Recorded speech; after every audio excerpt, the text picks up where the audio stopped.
This Redskins name change is not the target. It's everything else. Have you ever seen a movie called Jack Reacher? Spoiler alert if you've never seen it, but at the beginning of that movie, there is a sniper, and this guy is shooting 5-6 random people across the park. Why did the sniper kill so many random people who have nothing to do with each other? That's because it wasn't random. They had a target in mind, the person they wanted dead. The other people were just to cause confusion. If you have a shooter that is shooting random people with no connection, then it's chalked up as a live shooter wanting to do what they do. The point I'm trying to get at, you have something you're trying to achieve. You throw garbage everywhere, okay? You just shoot random people to hit your target. Well, in this case, it's let's have movements, let's start problems, this is offensive, that's offensive, that, I don't like that, I want to move that, I want to change that, I don't like that, I want to tear that down. All of it isn't the target. The target is usually something that you don't see, we don't see, or nobody's paying attention to. And you should be very familiar with this concept.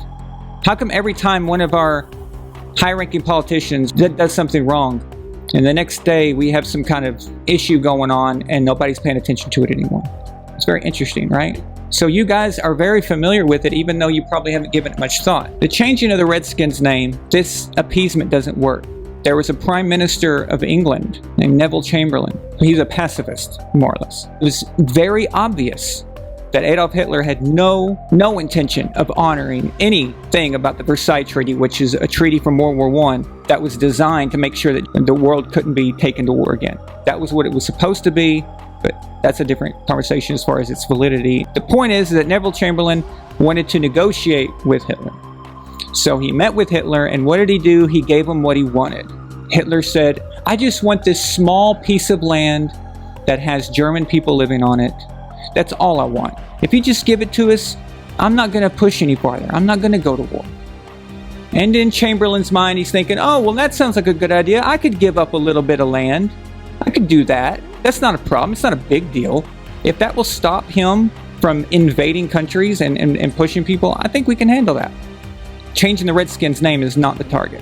When Hitler told Chamberlain that I just want that land back to us, he wanted to see if England was ready to fight. He wanted to see what they were made of. When Neville Chamberlain said, we'll give it to you, Hitler knew, okay, I can run all over Europe before they'll do anything about it. And you know what came next. This Redskins name change is not the target. It's everything else. Do you remember a few years ago when it was, let's take down Confederate statues? Okay. So everyone was like, all right, I guess we can do that. That's whatever, if that will shut you up.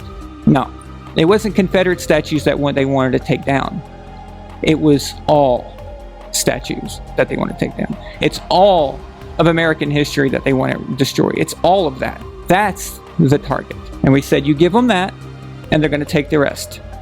You give them the Redskins name, and now everything is going to be up for grabs. But they're going to give in, and the NFL is going to give in. Dan Snyder never gave in before, but he's going to give in because the advertisers and other sponsors are giving him crap. Nike will not promote their clothing now. Well, there's no shortage of hypocrisy in this country, I can tell you that. Nike apparently has a problem with the Washington Redskins being printed on their clothing, but yet they have no problem with that exact clothing being made in sweatshops by children in Taiwan, or Indonesia, or China, or Haiti, or wherever the hell else they can have a 5-year-old making shirts for you. Wow. You know, someone told me the other day, if somebody's offended by it, then you should change it. Really? Where does that end? Regarding the name Redskins, just want to give an example of how this is a disservice to American Indians. Growing up, we learned a lot about history, and as I've traveled to different places around the world, I feel that I'm a pretty well-rounded person, and a lot of those things came from school, just from listening. We were taught a lot about history. There was no such thing as Black history or Indian history or whatever. It was just all American history, going all the way back. I remember when we started learning about the Indians and the colonists I found it boring. I was more interested in things like the ancient Egyptians. And when you learn in history class the Egyptians who built these huge pyramids, it can't really live up to that, can it? So it didn't really capture my imagination that much as a kid. Well, that changed. It changed when we had a school field trip to Arkansas State University, which is in Jonesboro, Arkansas, and their mascot was the Arkansas State Indians. The name has been changed over the last few years to the Red Wolves, but we'll get to that in a moment. But as a kid, they were called the Arkansas State Indians. It wasn't just a mascot.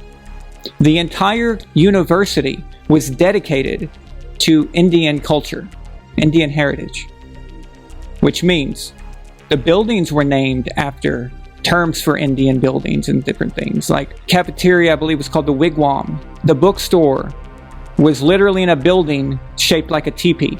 And most of all, the university had a amazing library in it that was American Indian.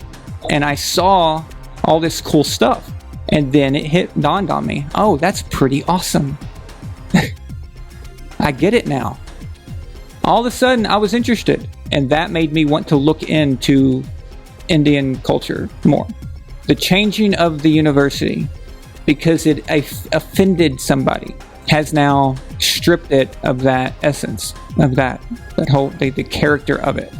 That's gone. A university dedicated to Indian culture is castrated because somebody was offended. When you name a football team or a mascot or anything after Indian culture, it is never used to be offensive or degrading. It is intended to be awesome. When you name a team the Redskins, what were you thinking when you named them that? You're thinking fighter, warrior, courage. Exactly. You think all of these awesome things, these badass things, that's what you're thinking of when you name them. DC leftists, whatever you want to call them.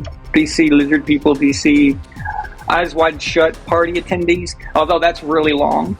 Gord King may have mentioned this. The same government whose military has Tomahawk missiles uses operation code names like Geronimo, Black Hawk choppers. Thank you. Look at that. They were all like, oh my God, in Washington, D.C., it's got to be changed. It's so offensive. Basically, it's like this. Wokeness, leftism is the most condescending, racist shit that you'll ever see. It is a systematic way of removing everything that's not white. So you remove all cultures from mascots. The only thing you're allowed to have is white mascots. That's it. So we have to remove other races from products. We have to do all these things and treat them like they're second-class people. We have to treat them like they can't handle. That's what that is. It's actually the opposite. They're achieving the opposite. It's because they think like that. These white leftists, they think about this stuff because they actually think less. So they think they have to protect them, that they have to be the great white hope. While the rest of us sitting around going, what are you talking about? Nobody gives a shit, okay? Nobody cares. Nobody's even thinking about this stuff. It's just ridiculous. I'm the one saying, what's with all this segregation crap? That's not me. I'm not doing that. So... And then it's only a matter of time before the Chiefs going to change their name and the Atlanta Braves are going to change their name. And after it's all said and done, guess what happens? No teams named after Native Americans. If you're a white supremacist, dude, this is playing right into your hands. This is exactly what you want. I mean, I feel like I'm taking crazy pills. Has no one else noticed this? Vaughn Allen Sports.